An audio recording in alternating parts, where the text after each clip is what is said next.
911, what's your emergency? I'd like to report a missing person. Ma'am, stay calm.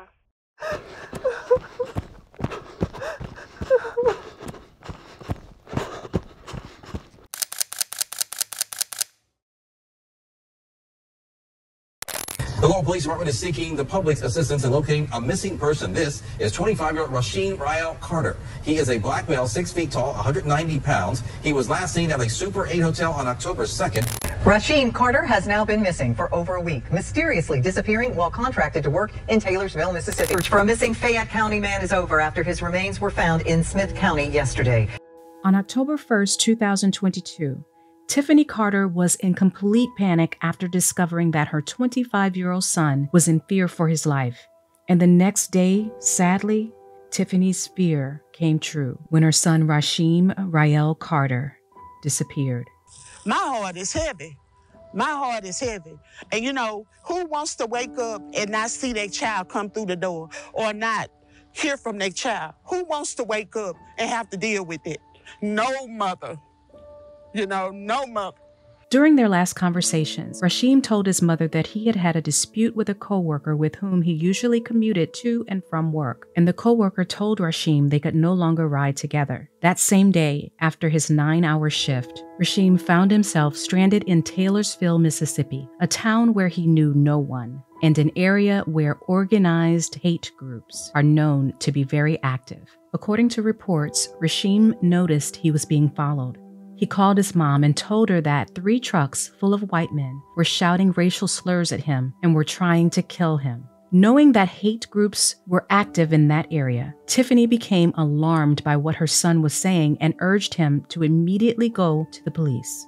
The KKK is reportedly very active in Smith County, where Taylorsville is located, and historically the surrounding counties have been known to be sanctuary for white supremacists as well. Many black locals describe Taylorsville as a sundown town. A sundown town is an all-white neighborhood or town that discourages black and brown people from living there.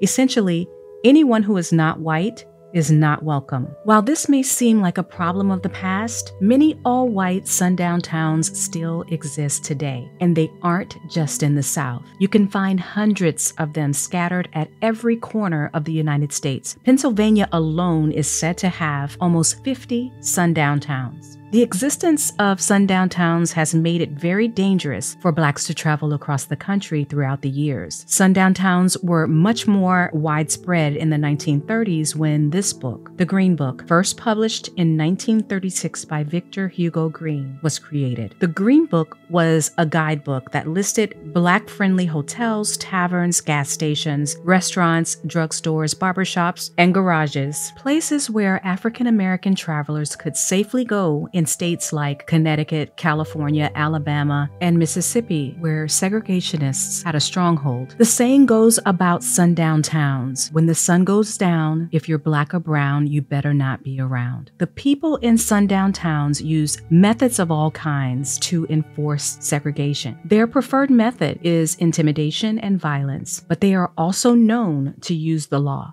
According to former FBI Special Agent Michael German, for the last 2 decades, white supremacist groups have infiltrated U.S. law enforcement agencies in every region of this country. This paradigm is confirmed by the hundreds of police officers that have been caught posting racist and bigoted social media content, like this one from someone key to the Rasheem Carter case. Taylorsville Police Chief Gabe Horn posted this one day following a peaceful protest for Rasheem Carter last February. While this post on its face might seem harmless, it is indeed sending a bigoted message. The sidewalk said, "Rasheem's life matters." Chief Horn couldn't help himself to comment in this way, but as soon as the internet sleuths found it, Chief Horn deleted it. According to the top10s.com, Mississippi is one of the most racist states in the United States. And being from Fayette, Tiffany knew this about the area and was anxious about her son's safety. Shortly after talking to Rasheem, he texted her. On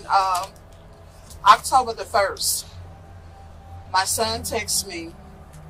This was after him and I had gotten off the phone. He said, me and the owner of this company not seeing eye to eye, Mama. His name, which I can't say at this time, but if anything happened to me, he's responsible for it. I'm too smart, Mama. He got these guys wanting to kill me. Then the very next day following this text to his mother, Rasheem disappeared, leaving his family distraught and looking for answers. We're going to get into it, but first be sure to hit the like button, subscribe to the channel, and hit the notification bell so you don't miss out on updates to this story, trending topics, and so much more. Now let's get into it. Rasheem Carter was a star wide receiver in high school and captain of his baseball team in Fayette, Mississippi. According to his mother, he was very outgoing and he loved sports. Rasheem was one of a kind. He was loved by many, and when I say many, I mean many. He was a light, the light that don't go out. That's what he was. He was a family-oriented young man. He loved his daughter. He believed in being a king to that little girl. And when I tell you he would wait on that little girl ever since she was brought into this world, hand and foot, that's what I mean. He would take her on dinner date, have him to dress her up, put her clothes on, take her to the nail shop. He would take her to a favorite store, wherever she wanted for the holidays. He was very, very ambitious. Oh my God. Outspoken, funny, real courageous. He had this passion for people. He's done a lot of great things in this community. He ran his own seafood business here. The community here in Jefferson County and surrounding counties and other places, they would come out and support him. They always show love because he always showed love. And he made a lot of opportunities for young guys that didn't have a job.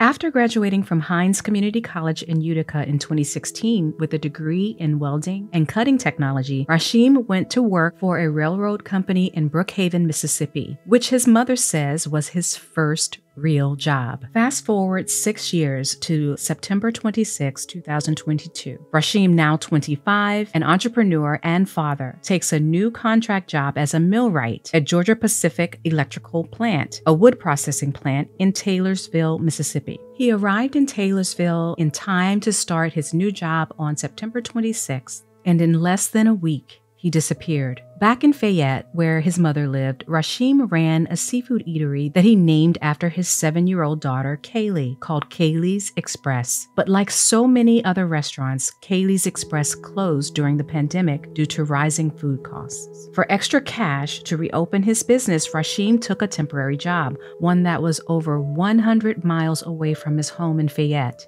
He also took up temporary lodging at the Super 8 Motel in Laurel, Mississippi, which was about 22 miles from where he worked. Rasheem's car was not in working condition at the time, so he arranged to ride to and from work with a coworker, someone he knew prior to taking the job in Taylorsville. After 6 days of commuting together, Rasheem and his coworker got into a verbal dispute, which ended in him telling Rasheem he could no longer ride with him. On that Saturday after work, Rasheem was left stranded in Taylorsville. You know, he did not know anyone in the town. Here he is without transportation. And Rasheem was trying to get back to Laurel, Mississippi, 22 miles down the road. We do know that he was asking people for a ride that Saturday night. He had asked lots of people that night when we did our investigation. People had seen him. They recognized him. He's a young black man, and no one knew him. So people weren't open to take him for a ride back 22 miles down the road.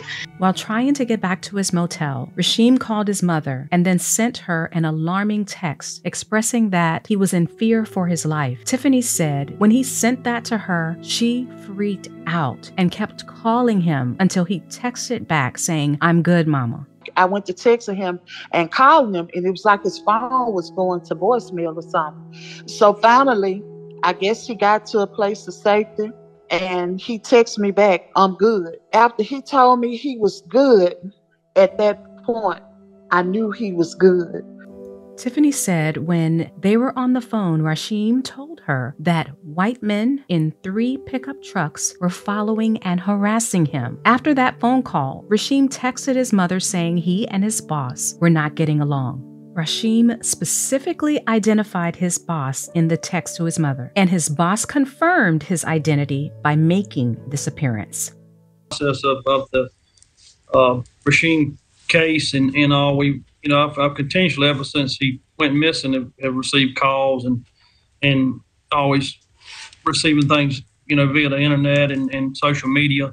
But once the national press conference hit the news, it just got relentless. So Tiffany urged Rasheem to go to the Taylorsville Police Department for help, and he did. Reportedly, Rasheem went to the police station twice, pleading for help, stating he felt threatened. He was in fear, was stranded, and needed a ride to the Super 8 in Laurel, where he was staying. The first time Rasheem went to the police station was that Saturday after work, when his mother told him to go immediately. He went there, told the officers he was in fear of the men following him, asked them to help him get to his motel in Laurel, and the officers said no. They were heard saying they couldn't help him, that he couldn't stay around the station, and that they couldn't give him a ride to Laurel because it was out of their jurisdiction, and that they were not a taxi service. According to Officer Brad White, Rasheem also inquired about an Uber service, and the officers told him there was none. So they told him that they couldn't take him over there. That was out of their jurisdiction. Then they also told him that he couldn't stay there, which they denies the fact that they even said that. And I was on the phone with them. So it was a couple of us on the phone listening to them, but they still denied it.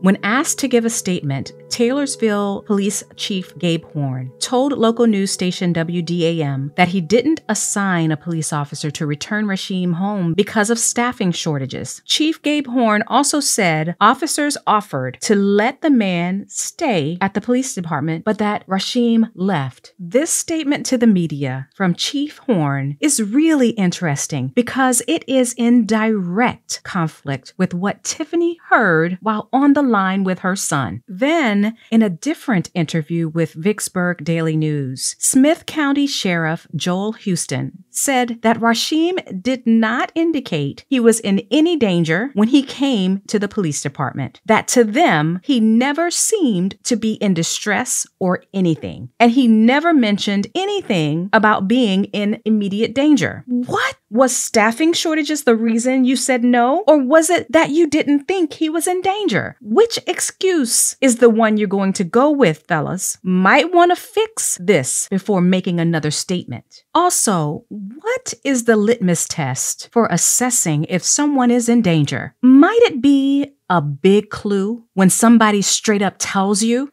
Does saying that you're being followed, stalked, taunted, and that you're stranded offer any clues at all? What more did you need to see or hear to convince you? Also, if you officers didn't discern Rasheem was in distress, why, according to your own statement, offer him to stay at the police station? You made it clear that you're not a taxi. Are you instead a motel, taking random folks in off of the street out of the goodness of your heart? Make it make sense. What the officers didn't know was that Tiffany and other witnesses were on the line listening to their conversation with Rasheem. Tiffany states she heard Rasheem tell the officers that he was being followed and he asked them for a ride back to his motel in Laurel. Tiffany specifically states that she heard an officer tell Rasheem no, because Laurel is out of their jurisdiction. She heard someone say he couldn't stay at the station and that he had to leave, so they put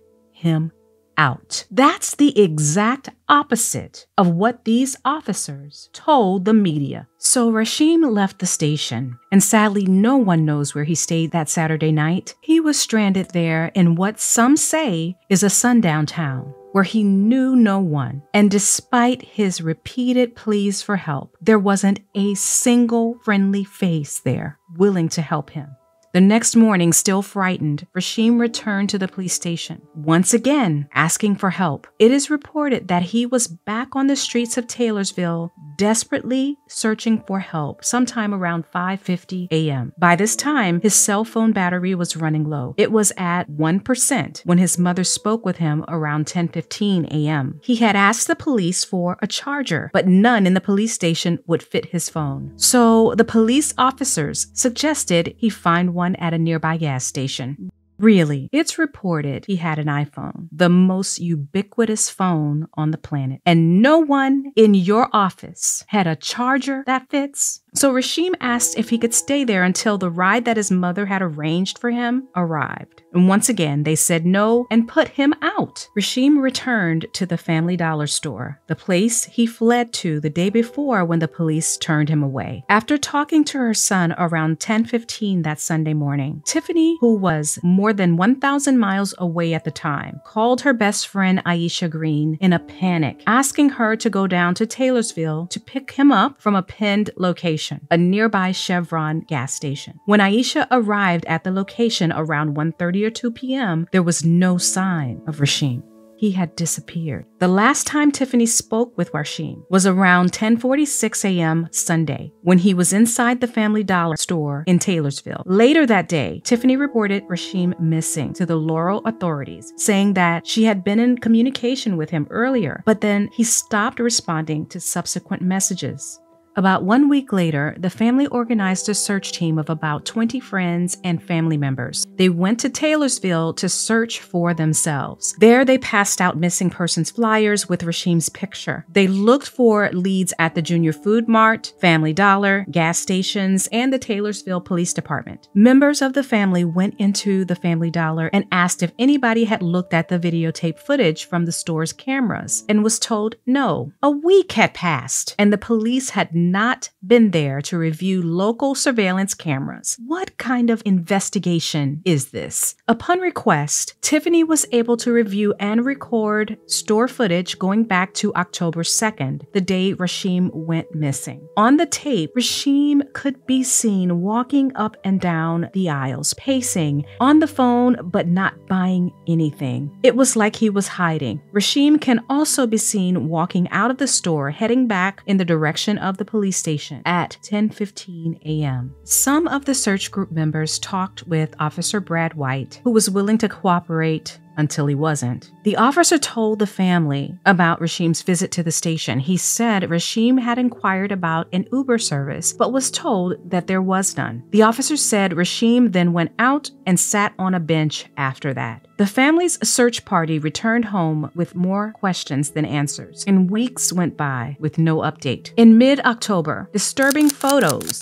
plural, began circulating in the community, showing what may have been Rasheem's final hours. Someone named Nikki captured Rasheem on a deer camera on the property where his body was ultimately found. Around October 26, one photo, singular, was shared with the family. After Tiffany positively identified Rasheem on the deer cam, the authorities organized a search of the private deer park using cadaver dogs. Hundreds of acres were searched over a 2-week period. On November 2nd, exactly 31 days from the day he was reported missing, Rasheem's remains were found, along with his wallet, clothing, bank card, room key, and a phone charger. But there was no phone. Really? How convenient. The Smith County Sheriff's Office said it found Rasheem Carter's remains on November 2nd, just 1 mile south of Taylorsville in a deer park about 22 miles west of Laurel, Mississippi. That puts the park about here on the map. According to police, his remains were found about 300 yards away from where he was seen on the deer cam image. Rasheem Carter's remains were skeletal, no soft tissue present. It was described by the medical examiner as incomplete. The human body has 206 bones. Roughly 24 bones were returned to his mother. His head was severed from his body. His spinal cord and other body parts were scattered. Many of his front teeth were missing, and the top of his skull was cut off with a precision cut so smooth it looked as though it was cut by a hand or table saw. Tiffany wasn't allowed to view the deer park location until November 3rd. When she saw it, she immediately discerned foul play. But the moment she told the sheriff, he pushed back, saying she was wrong and insisted to her no foul play. Then later that day, the Smith County Police Department released an official statement on their Facebook page saying there was no evidence of foul play, just 24 hours after finding Rasheem dismembered and scattered. Question: what forensic evidence did you find that led you to this hasty conclusion, sir? None. You hadn't even done an investigation yet. Pray tell, how did you reach this conclusion? October 2, he's reported missing. A month later, November 2, his body is found. It's in the woods, and his remains are scattered, and he's been decapitated. And on November 3rd, the Smith County Sheriff said in a Facebook post that there was no reason to believe foul play was involved. I think that's weird. I'll tell you why it's weird. This is the behavior of someone with a motive to steer the narrative. This is not indicative of someone with investigative integrity who is focused objectively on the facts of the case. It appears he is rushed to create his own narrative. And there is nothing natural about the condition of Rasheem's remains. This represents a young man who was killed. His head was severed from his body. His vertebrae, his spinal cord, was in another spot they discovered away from his severed head. They have recently found remains that they believe are also Rasheem Carter at another part of where he went missing. And what that tells us is that this was a nefarious act. This was an evil act. Somebody murdered Rasheem Carter. Daniel Westcott, an expert who works with human remains in Central Texas, where temperatures can average in the 90s during the summer months, says in the intense sun that bodies typically mummify, and then it takes a long time past that for them to decay. He says in shaded areas, after 3 to 4 months, they become a skeleton. To be clear, mummies have soft tissue, most often skin, but sometimes organs and muscles as well. Daniel Westcott says, in general, though not always, he's found that bodies decompose faster in hotter, more humid climates than in colder, drier spots. This is true not only for human remains, but animal remains as well. There was no soft tissue left of Rasheem, and these were the temperatures in that area during the 31 days he was missing. In my opinion, this is relatively mild, but experts say it's not impossible for a body to decay to a skeleton in 30 days, especially where there is animal activity present. After finding Rasheem, the police immediately began speculating that he had done drugs or had a mental break, then wandered into the woods, onto private properties, suffered dehydration, delusion, died, and then animals ravaged his body. It's absurd the number of unfounded mental leaps these officers are asking this mother and the public to buy into. It reminds me of George Floyd, where we all watched Derek Chauvin with our own eyes. We watched him with his knee on his neck for nearly 9 minutes, but we're being told it was drugs that killed him. They said no foul play so quickly, it made Tiffany Carter and her family believe that they were trying to sweep it under the rug.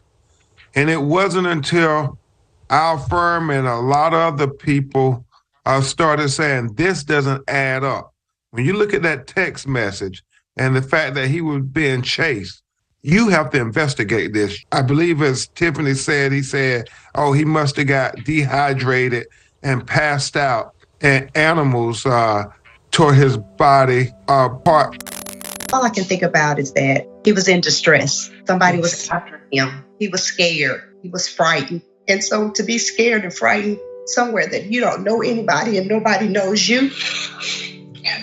And he did not go into this deer camp and die. This is what you call victim blaming at its best. Victim blaming, believe it or not, is a go-to strategy to win cases for lawyers, especially in insurance cases. They call it impeachment or impeaching a witness. The goal of it is to discredit someone. With law enforcement, you see this strategy played out more publicly when they are attempting to cover up a crime they committed. In this case, the goal is to impeach or discredit the victim of their crime. They try to make make the victim look more like a villain than a victim. We saw it with George Floyd. He was an addict, so he did it to himself. We saw it with Breonna Taylor. She was a dealer, so it was her fault. We saw it with Ahmaud Arbery. He was trespassing, so he did it to himself. And most recently, we saw it with Tyree Nichols. He reached for the officer's weapon, and so it was his fault. In each of these cases, we were outraged because of the meritless stories law enforcement wanted us to believe. In Rasheem's case, instead of these officers giving credibility to a dying man's declaration, one who explicitly stated how he would die, then actually died. Yet the Taylorsville Police and Smith County Sheriff want us to believe a story without any evidence that Rasheem did drugs or had a mental break, wandered into the woods, suffered dehydration, delusion, and then fell dead. What does mental illness and drug use allegations sound like to you? It was all Rasheem's fault. It was self-inflicted, victim blaming, a campaign to make Rasheem the villain. For the record, a toxicology screening found no sign of drugs. Rasheem had no history of mental illness, and Tiffany reports that Rasheem was very lucid during their conversations. But then to support the officers' baseless theories, later they released part of their investigative findings to the media.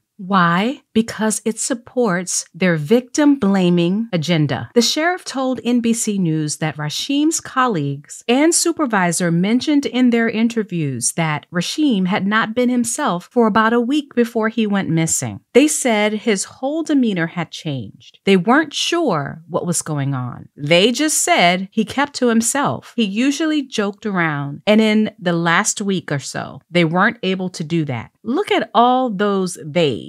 It looks like multiple people made these statements about Rasheem, right? But wait a minute. According to reports, Rasheem started this job 100 miles away from his home on September 26, just 6 days prior to going missing. Who, besides the co-worker he was commuting with, had any previous knowledge of how Rasheem was before? Do you see how they are creating a narrative that Rasheem wasn't in his right mind? Do you also see how the sheriff is trying to discredit Rasheem by saying he never appeared to be in distress? Then, with no basis in fact, began speculating about mental illness and drug use out in the public sphere, and followed that with statements from co-workers insinuating he was not himself. This is not the behavior of someone who is letting the facts lead him. His behavior says he has something to protect, something to hide, something to cover up. He's too eager to defend himself and his department and discredit Rasheem, but he is not willing to be transparent with this family about the evidence and the investigation, sharing with them only one picture from the deer cam footage. These deer cameras are equipped to shoot photographs in bursts, meaning multiple shots in a row, action shots, to give the hunter the advantage so they can see the size, weight, and gender of their target. These cameras also record videos. They can send the footage to a smartphone.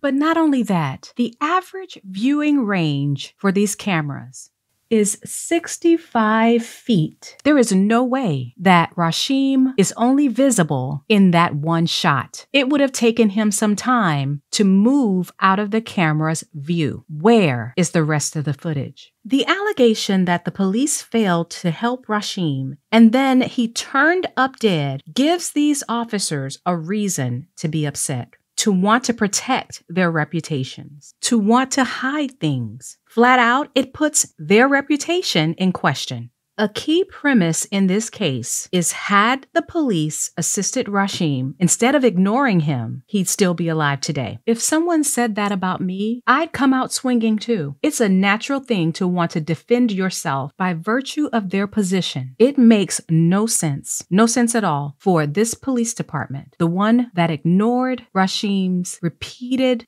pleas for help, to be the police force handling this case. And as they were so quick to tell Rasheem that helping him was out of their jurisdiction, so should the handling of this case be quickly taken out of their jurisdiction. In my opinion, everything these officers say and put into the media should be questioned. Their pursuit is not to find truth, but to defend their honor. And this is evidenced by their actions so far. What these officers didn't calculate was the level of support Rasheem would garner from his family and the public. They didn't estimate the level of communication that was occurring while this crime was in process. Maybe that's why the phone hasn't been recovered. Strange, right? They recovered everything but the phone. Did the animals? You know, the hogs that keep showing up in this story, did they need to make a call? Before Rasheem's body was found, his mother shared with the police the many conversations she had had with him. She shared the text messages that detailed and pointed to people who may have been involved. To me, this is a good reason why that phone may remain unrecovered. It would reveal a lot about his movements and communications before his death. There is something special about those communications, especially the ones Tiffany had with Rasheem during this ordeal. Ordinarily, when in court, a witness on the stand can't testify about something that they heard from another person. If the court can't cross-examine the person who made the statement, the court doesn't allow it. It would be called hearsay. But in this case, there's an interesting legal term called dying declaration that may apply. A dying declaration is a statement made by a person who believes they are about to die. It assumes that a person facing death would not lie about the cause or circumstances of their demise. A dying declaration is an exception to the rule. It is admissible in court. The deceased person making the declaration is unable to testify in person, but his declaration before dying is as if he is there testifying. A dying declaration can be used to prosecute responsible persons in homicide cases and to litigate against those responsible in a civil case. But for it to stand in court, some rules apply. It must be relevant,